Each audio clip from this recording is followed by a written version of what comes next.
Welcome to the Conscious Pivot Podcast with international speaker, business mentor, best-selling author of Pivot, and your host, Adam Markell. The Conscious Pivot shares the stories and wisdom of people who have successfully reinvented some area of their business and personal life. You'll gain powerful insights into how you can fully embrace new opportunities, increase your performance, and master the art and science of innovation and resilience. So please join Adam as he guides you on your Conscious Pivot. Hey, everybody. Welcome back to another episode of the Conscious Pivot Podcast. I'm your host, Adam Markell, and I feel incredibly blessed in this moment to be taking the breath I'm taking and to be enjoying just a beautiful day on the planet. I don't know what, I haven't considered what it would be like to live somewhere else. I mean, sometimes it's just enough to sort of learn how to live within my own body and be grounded on this earth. So I keep myself in that space. Although last night, having a wonderful conversation with my soon-to-be son-in-law, we were really contemplating the cosmos and what other places there might be out there that would support life that are currently trillions of light years away from here. So I think our best bet, and I certainly believe that my best bet and the best bet for our kids and our kids' kids, and I mean all of our collective family, the best bet is that we make the best place for us to live right here on Earth. And what's really cool is the guest that I have on the show today, who's also a dear friend of mine and somebody that I have just great admiration and respect for, is really committed to making this planet the best it can be in so many ways, including environmentally. And what does that look like? How do we sustain this beautiful earth? How do we continue to care for Mother Earth? Because the options for us elsewhere are extremely limited, or that's what it feels like anyway. So I will introduce her in just a moment, but I would love it if wherever you are in this moment, whatever you're doing, that you can take some deep breaths and ground yourself, become present, and enjoy this moment as if it was the last moment.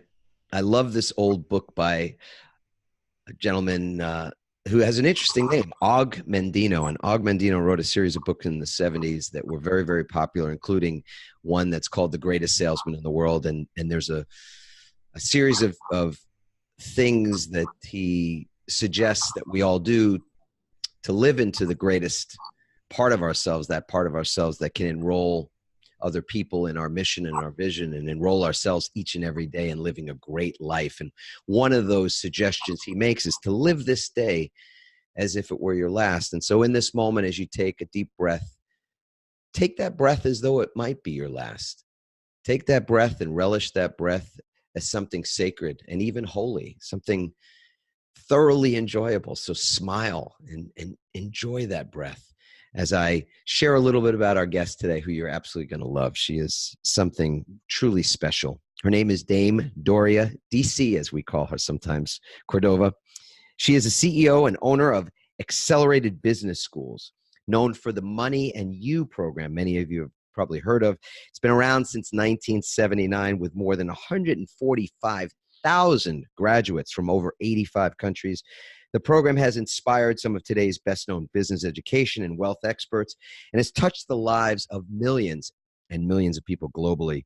Doria is a humanitarian, a philanthropist, and author. She is a global business developer for the world's leading solar architect and other organizations that are in alignment with her purpose. And her purpose, which is really beautiful, is to uplift humanity's consciousness through socially responsible businesses.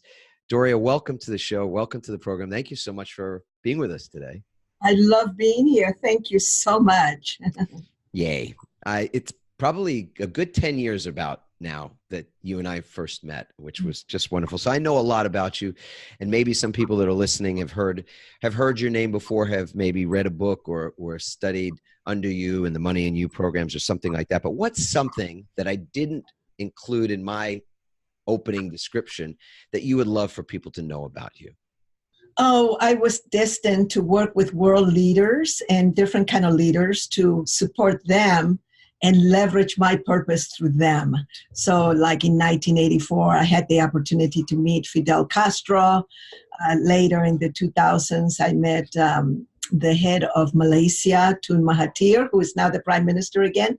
So I'd like to go to people that have tremendous influence and personally support them and leverage my purpose. Well, something you'd certainly want folks to know, I think, about you, that, and I think there's a lesson in that, because some of us, many people, I think, are wanting, or they're seeking a way to play a bigger game. Like that's their part of what they tell themselves. I've got to play a bigger game. I've got to play a bigger game. And they get stuck or stopped by the fact that maybe they don't have influence themselves.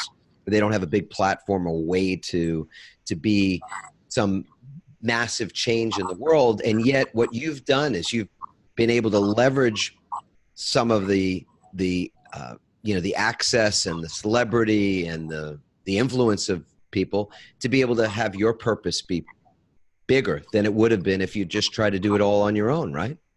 Correct. And I am not famous in many circles, not like my old partner, Robert Kiyosaki of Rich Dad Poor Dad. He was my business partner for 9 years. So a lot of people know his name, know the book. But this is something else to be learned, that there are people like myself behind pulling, all the different strings and making sure that everything happens. So you always want to find out who's the power behind the power. And that's what I've done. And that is actually one of the things that I look for when I meet somebody very influential or very successful. I say, can you tell me who is the person that's really running their lives? And I go to them and learn from them, or have them introduce me, or do the work. That has been one of my keys to success. Wow. It's interesting. It's reminding me of something that I wanted to talk to you about today anyway. So this is going to be one of those divine interventions, I suppose. When I'm keynote speaking, which is something I do quite a bit these days, is stand on a stage with a corporate audience and share a message, usually about creating resilience and how people within those organizations can not only be resilient for themselves, but how they can help the company build resilience as well, and how they can really make a difference. And typically what I'll do is I'll share a story of a gentleman by the name of Buckminster Fuller, who many people have never heard of. And it's interesting to me when I mention him, how many people have not heard of him. And I'll say, well, he's also known as the creator of the geodesic dome. And then they look at me and go, okay, I still don't know who the guy is. I go, the dome at Epcot Center. Oh, that guy, he created that. Wow, that's incredible. I said, so it's a way to sort of introduce his name. But I mean, he was a genius. He was a futurist. He was a philanthropist. He was a person that just really was thinking so far outside of his time or the restrictions of the technology and what was available, and that he had access to it in that time.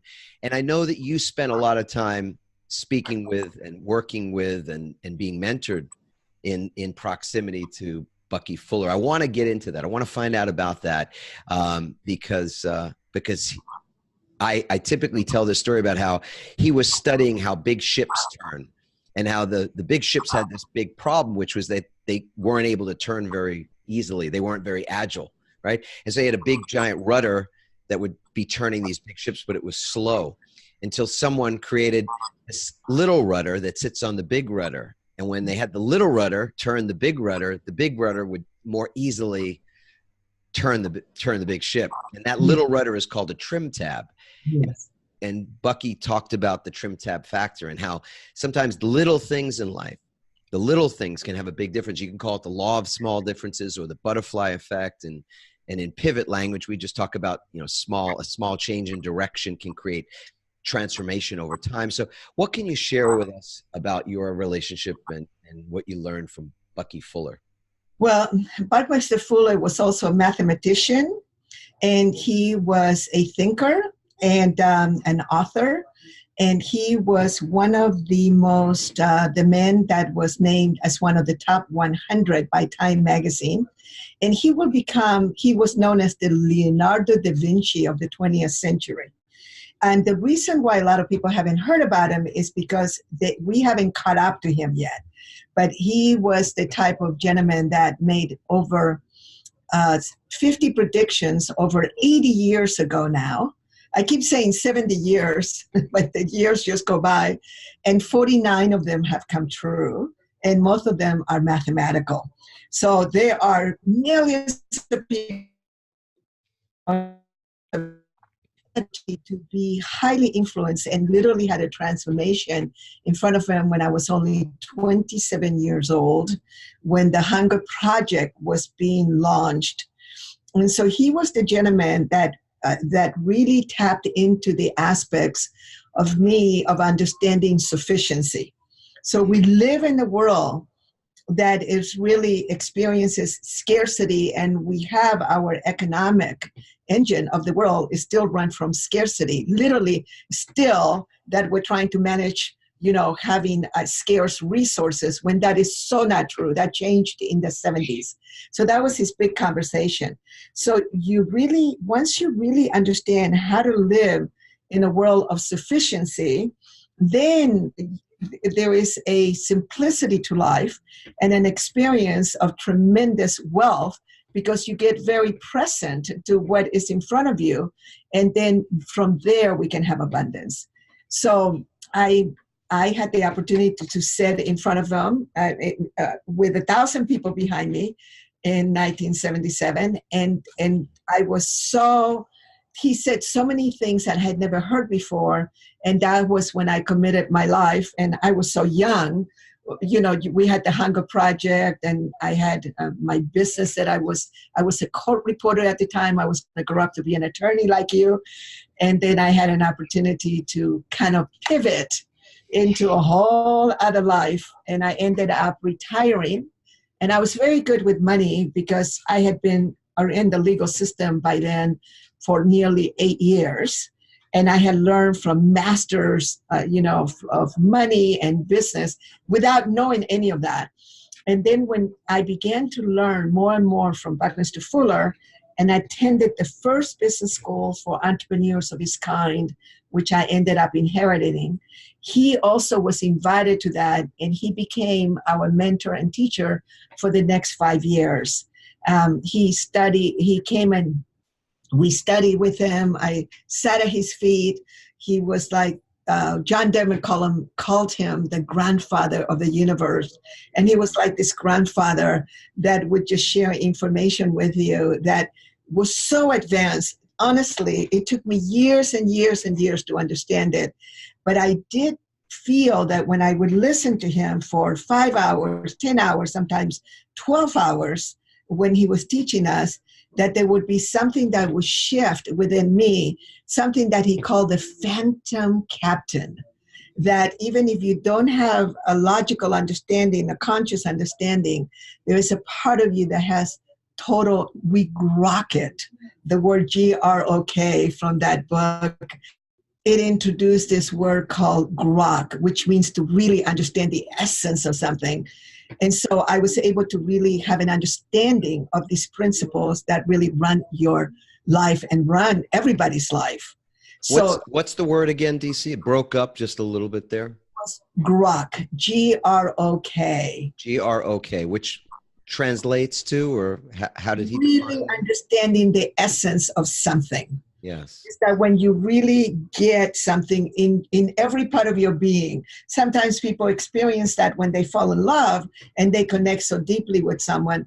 But I feel like, for instance, you, Adam, grok love, and you grok collaboration, and you grok that these principles that you know work. But how do you know that? Because you haven't been around for hundreds and thousands of years, but yet in your heart of heart, you have the essence of that. And that's what Buckminster Fuller did.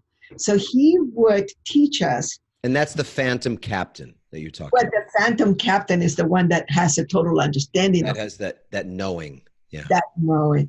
Yeah. So Buckminster Fuller would teach us things that were true in nature or in physics, and how that, like bees seek honey and human beings seek money. Okay, but really, he taught us this beautiful principle of precession, which I was is going to actually ask you about that. That's so wonderful. Yes, please tell us about what precession is. where Is it a law, by the way? generalized principle. Yes. Got it.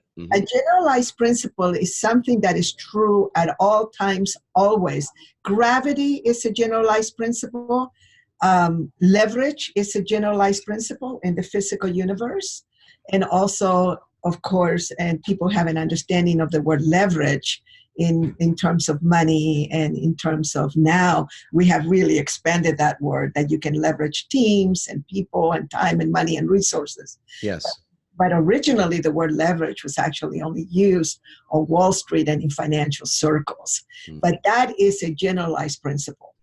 And then precession is the definition, really is the effects of bodies in motion on other bodies in motion, which actually is the physics term for ripple effects. So it's like when you throw a pebble into the water, you will have these ripples.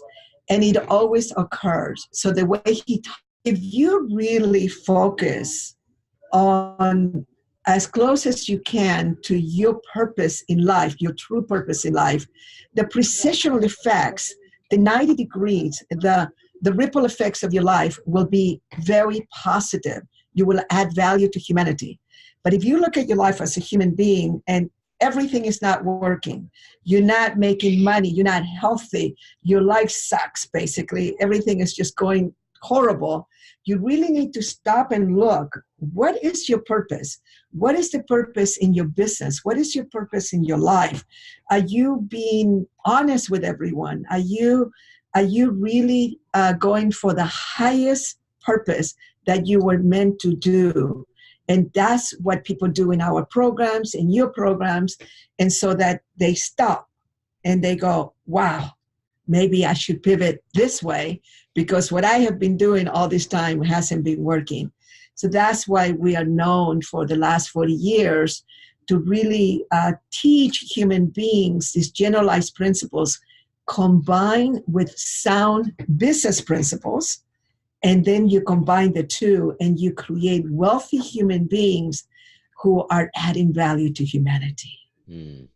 If you were going to convince somebody that has been living in scarcity since earlier than they can remember, right? Because it may have been what was around them and modeled to them in their homes, so they learned it from their parents or others, and they've been living in scarcity, what would you say to them? I mean, you get the opportunity through, as you say, through the programs over a period of days to be able to sort of peel away the layers of why it is that people are programmed to think the way they do about money and about other things. But right now, in this moment, somebody listening, somebody watching this on YouTube and saying, you know what? Yeah, I always feel like there's not enough. I grew up with people around me saying there's never enough. We can't afford it, and there's never enough. And even now, no matter what the economy might be doing and how many people might be getting very, very wealthy at the top, I still feel like I don't have my fair share. What do you say to somebody in regard to pivot in a perception from something like scarcity to sufficiency? I don't know if I can do it in a conversation, because I have had this conversation with many people.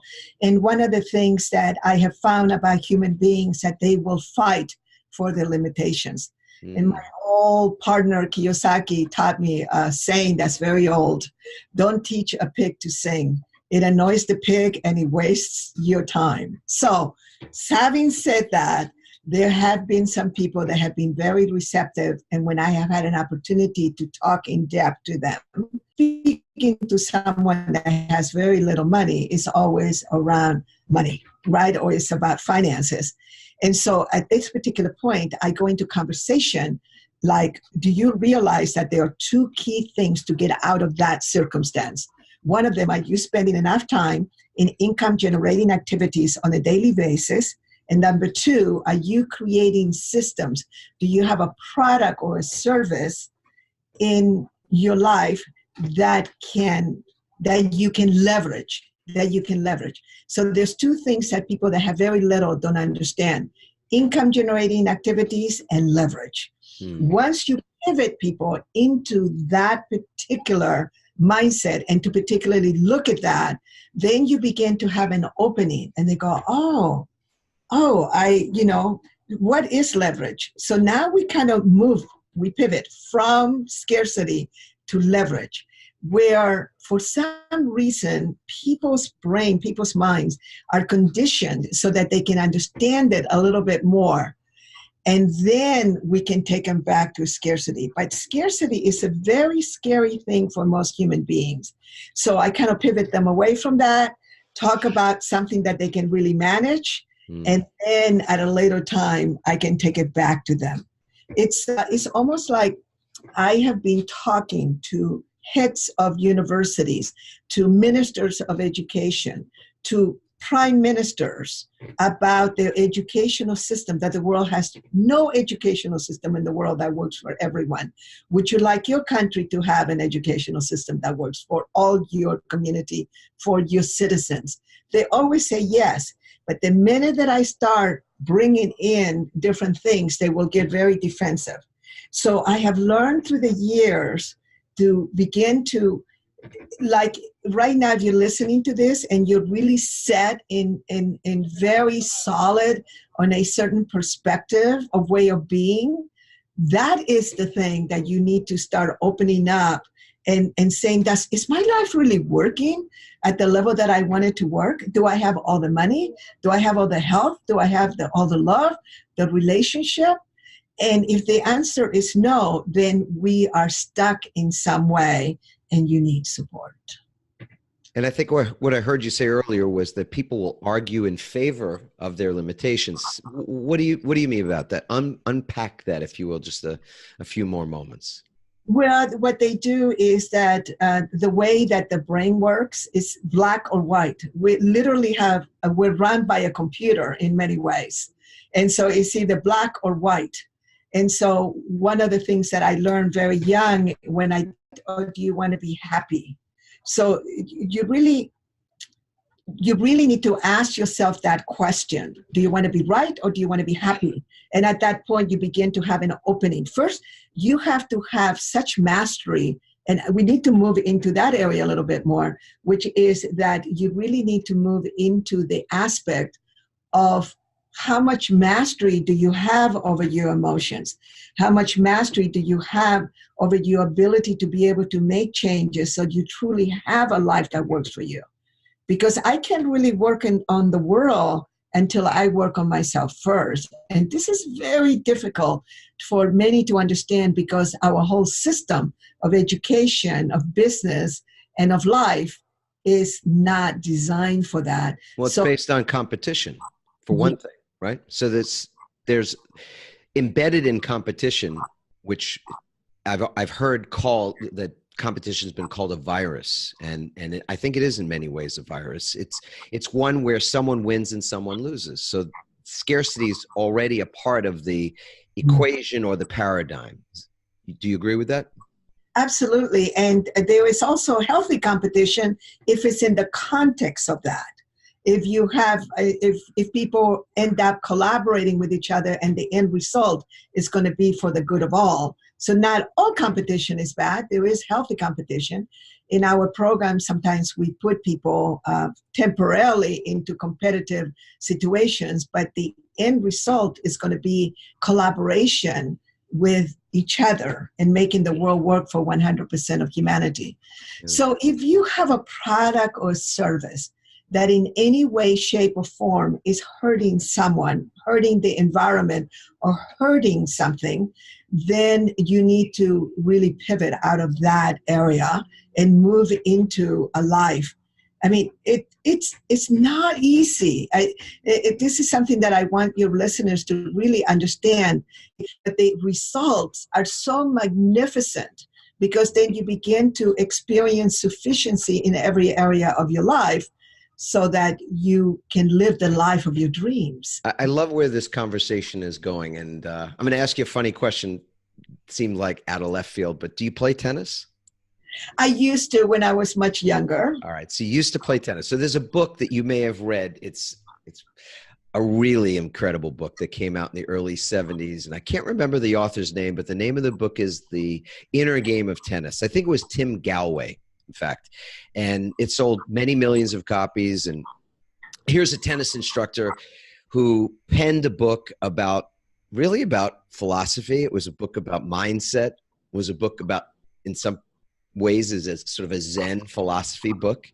And in that book, what I thought was really cool was that he said that competition, that healthy competition, is competing with the intention and even the hope, the prayer that the person on the other side of the net that you're playing with is at their very, very best. That's when not only will you be at your best, and win, lose, or draw, you'll feel good about it, but the entire thing is a positive experience, as opposed to, being on the other side of the net and hoping and praying and wishing that the other person fails, that they don't succeed, that they double fault kind of thing.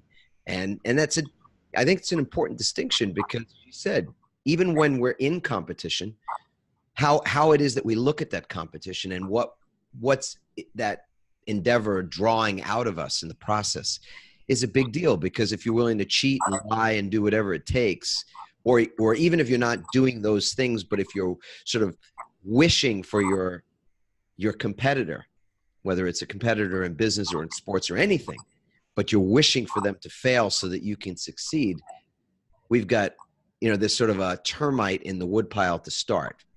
Is that Correct. Well, let me just say, we have an 8-day program, which is a business school for entrepreneurs, that originally was 6 weeks long that I attended, then 4 weeks, then 2.5 weeks. Now it's 8 days.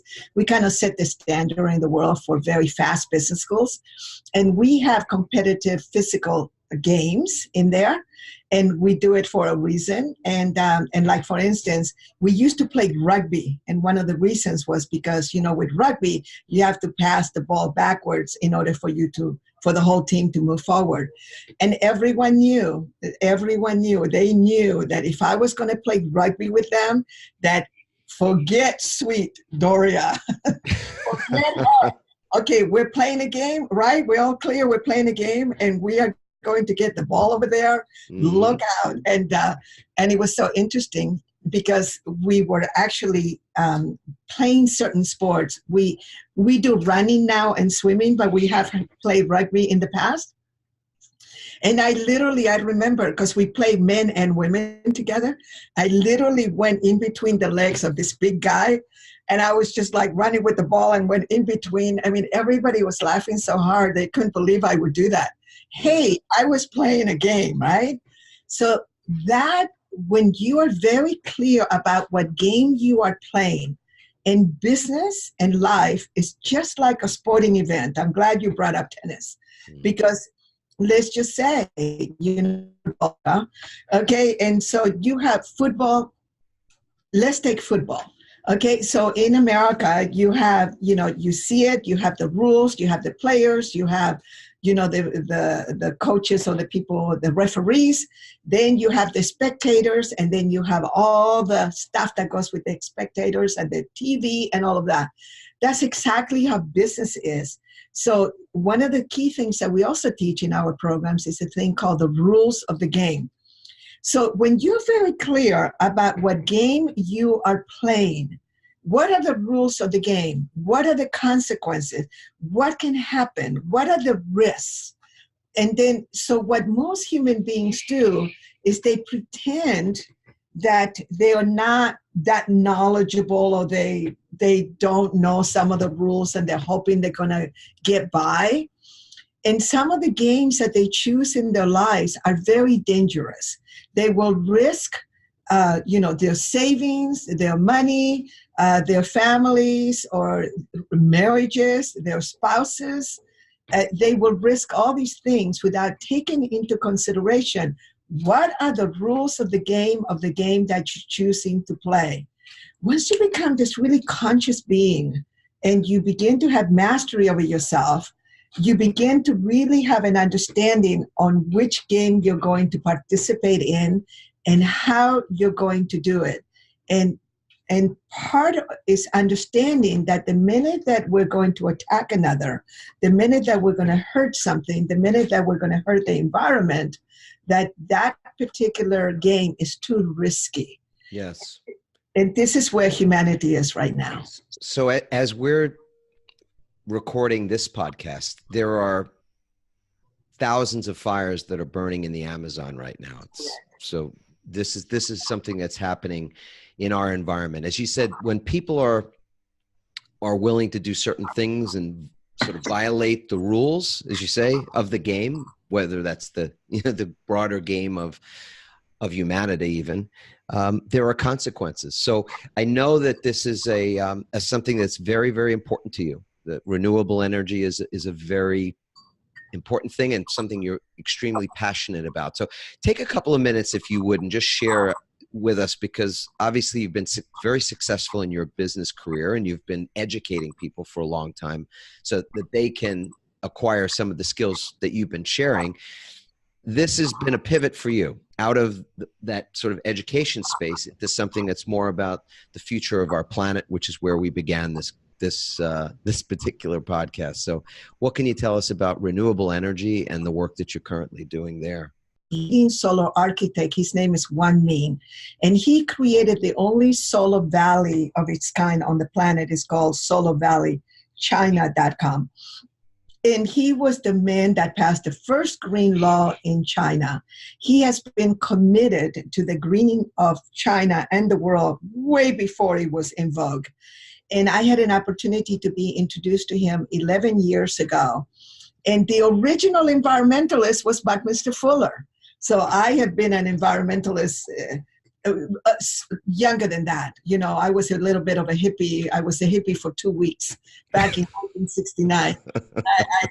I had to shower all the time. So I was early a hippie. You made a bad hippie. You had to be too clean. Very bad hippie. I shower twice a day. You're too beautiful for that. Oh, but it was fun. It was, I was a love child. And so at that time. What was the man's name? You talked about the solar, this project. Wang Ming. Ming. And if people go to solarvalleychina.com, they will read all about him. So when I met him, it was love at first sight with a whole group of people. And I had an opportunity to travel with him and his wife. And he had an epiphany. Okay, he was one of China's, 33 years ago, he was one of China's leading oil industry engineer. And when he held his baby for the first time, and you can relate to this being a father, and held his little girl, he realized that there was going to be no world for this little girl. Mm-hmm. He literally pivoted into solar. And he didn't call it an enlightenment experience or anything. It was just, this is what happened. So by the time I met him, he has won the Right Livelihood Award, which is like a Nobel Prize for doing good. And they actually have dinner with the Nobel laureates. And it's an event that happens the night before. It's not as famous as the Nobel Prize, but it's just as prestigious.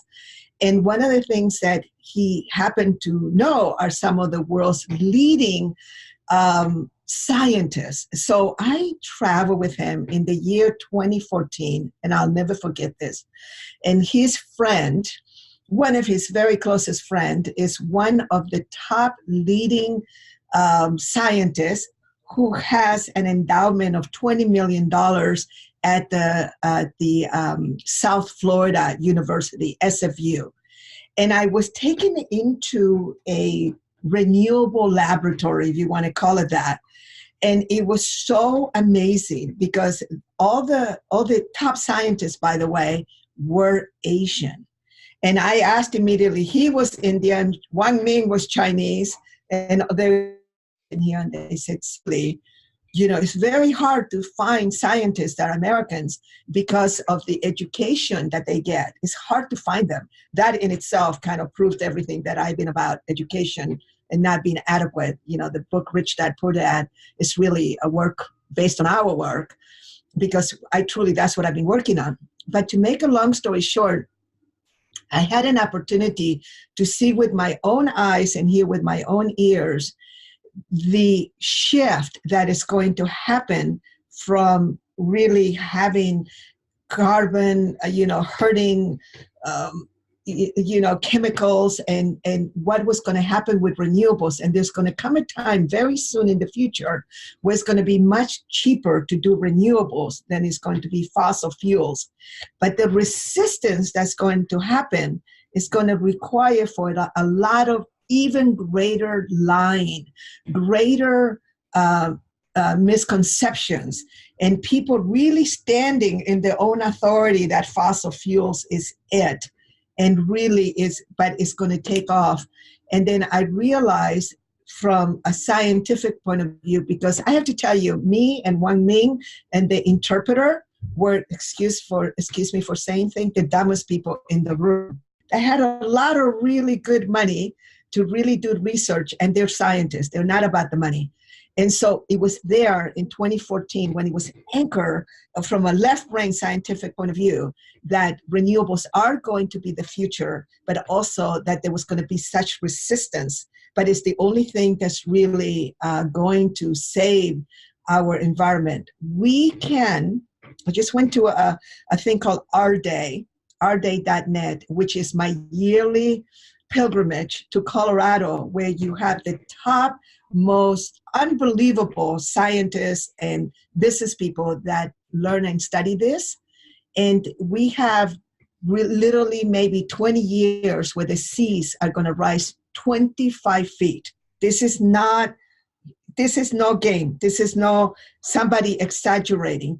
We are completely going in that direction. So for me to see it from a business point of view, what are the business opportunities? There's all this industry, there's all these green jobs, and we're going there. So you might as well jump into the ship. It is crucial that every human being does from the little tiniest thing into really creating businesses and organizations where they can be wealthier beyond their dreams and create a beautiful environment. Doria, that's beautiful. Thank you for that. I would love to know how it is that you create the environment of your mind. So we know that more than any other law that I can think of that I believe is what we can feel the direct impact of it every day is that what we think today is what we produce by way of experience tomorrow. Would you agree with that? Absolutely. All right. So I would love to understand, and I know that the people in our community love it when we share the kind of rituals that we have, the things that we do on a very conscious level to start the day. So let's begin with do you have a morning practice of some kind? Well, I have been now for 10 years without missing. I meditate twice a day. I'm a transcendental meditation practitioner. I do that. And then, of course, I also have physical things. I start off with lemon juice, a little bit of lemon, water, lots of water to hydrate. We've been sleeping for whatever number of hours. So all the organs are ready for the water. And then I drink kali tea, which is a healthy tea, and my greens. So that takes a couple of hours, and that will keep me exactly. My greens from pH. I'm holding up my green drink for those of you listening going, why is Doria laughing? Well, I've got my green drink here. A little late in the day for me for that, but yeah. Never too late. And then I can then an hour later have breakfast. By then, sometimes it's mid-morning, and that keeps me thin. And so that's one of the things. And for me, look, everyone should take at least once a day and close their eyes and check in with themselves. This is where you really get to go in and say, what's happening? Tune into yourself. That's why my program is called Money and You. It's more about the you part that will then generate the wealth and have an experience of sufficiency. So I didn't plan on asking you this, but give us, what does meditation look like for somebody that may say to themselves, hey, I can't quiet my mind. I'm a crummy meditator and might be thinking that, oh, well, yeah, there's another meditator out there. Give advice to somebody that would love to just be able to get the essence of meditation. What would you tell them to do to just get started? Well, actually, there is a whole group of people, quite a few of them. I just discovered from my friend Cynthia James that they need to meditate walking Mm-hmm. So there is walking meditation and there's physical meditation. So if you have never been able to really sit still, you could be one of those people, and you probably should have her as a guest because she's an expert in that area. But for many of us that can't sit still, I have been given a mantra. But before I had my mantra, I basically just would sit very quiet, and then there would be a sound, the sound of Om in the old days. But that I didn't know it, but Om actually was giving me quite a bit of energy. And then you just let things pass by. It's almost like a detachment, just for like 20 minutes, half an hour, sit down and just kind of separate yourself from your problems, from your thinking, from your, even though you're thinking, just kind of like begin to see it as a screen that's going in front of you as opposed to be being in it. And little by little, because one of the things about meditation is cumulative.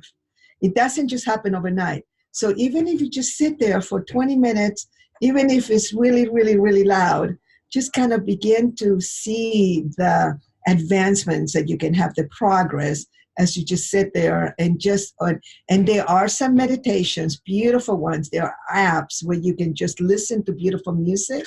But the thing is to start calming yourself down. Doria, are you able to share your mantra with us? And I understand if you don't wish to. No, we actually is supposed to be kept quiet. Yes. It's a very neutral sound. There's no significance to it. It's just a sound. Oh, it's a sound for you, not words. It's a sound. It's a word that is like a sound. That's like a sound. Good. All right. Beautiful. Well, I will say this. I have the same as almost. Did you say for about 10 years you've been meditating? For about that. Without missing, twice a day. Yeah. Beautiful. It's I guess this being 2019, I'm in my approximately 11th year of starting my day with a particular ritual. And it's one that I will involve you with now. So, Doria, did you wake up today? Yes. Yeah. Sometimes I'll ask people that and they go, can you let me get back to me in a half hour, when the coffee's kicked in and what have you. And it is a little funny because sometimes we're awake on a physical level, but from a consciousness level, we're not so awake. And in fact, when I used to be a lawyer, and I was in that profession for about 18 years, and this has nothing to do with that profession, but I spent a lot of time in Manhattan because of my work, and I walked the streets of Manhattan and thousands of people that you would pass each day. And man, it was just, it didn't feel like everybody was quite awake, kind of a look you could see in somebody's eyes where they just wouldn't make eye contact and you couldn't get a smile out of some folks and, that kind of thing. But so the process of waking up is more than just physical. But one thing's for certain, Doria, right? When you went to bed last night, you were not given a guarantee, a promise that you would wake up today. Isn't that true? Correct. Yeah.